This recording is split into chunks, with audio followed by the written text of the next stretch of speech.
news coming in. Philippine President Ferdinand Marcos Jr. arrived in the national capital for a 5-day state visit to India aimed at further strengthening India-Philippines relations. He arrived on Monday. President Marcos is scheduled to meet Prime Minister today. Discussions are expected to focus on defense, maritime security and trade cooperation. As you can see there, they have met and the talks also to strengthen ties between the two countries. The President has shown interest in acquiring additional defense equipment from India, and do note that in April, India delivered the second batch of BrahMos missiles to the Philippines, a part of a $375 million agreement signed in 2022 for 3 BrahMos missile batteries.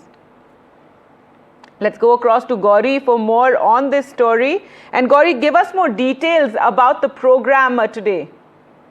This is the first visit of the Philippine President, and it's extremely significant. He came in yesterday, floral tribute, ceremonial welcome has happened, and what will now follow is bilateral discussions, and we're also now keeping an eye for around 12:40 is when official statements will come out, and it will be very interesting to see the kind of messaging and commentary that will come out from both sides, because what lies ahead between India and Philippines are shared interests, both in terms of trade and also in terms of their shared vision with regards to the Indo-Pacific. Now, you mentioned about the BrahMos missile, extremely important because Philippines was the first buyer of BrahMos missile, and there's been a lot of focus right now of the government in terms of indigenous defense manufacturing, something that's likely to feature prominently in the bilateral discussions between Prime Minister Modi and President Marcos Jr. as well. Beyond that, in terms of defense and marine drills, that's likely to be another area of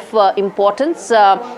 As I said, there have been naval drills in the South China Sea, in the Indo-Pacific, both nations are extremely aware of the fact that this needs to continue, given the fact that there are challenges that lie ahead due to China's interest and its attempt to try and create ownership on islands that it doesn't have. Now, the other aspect of this is the trade part of it. There's been an increase in the trade between India and Philippines significantly. Healthcare and IT are likely to feature prominently in the MOUs that both sides will sign shortly. So all in all, there's been a lot of focus both in terms of defense and trade, and also greater partnerships in terms of the Indo-Pacific region between India and Philippines going forward. All right, Gauri, thanks so much for joining us with those details.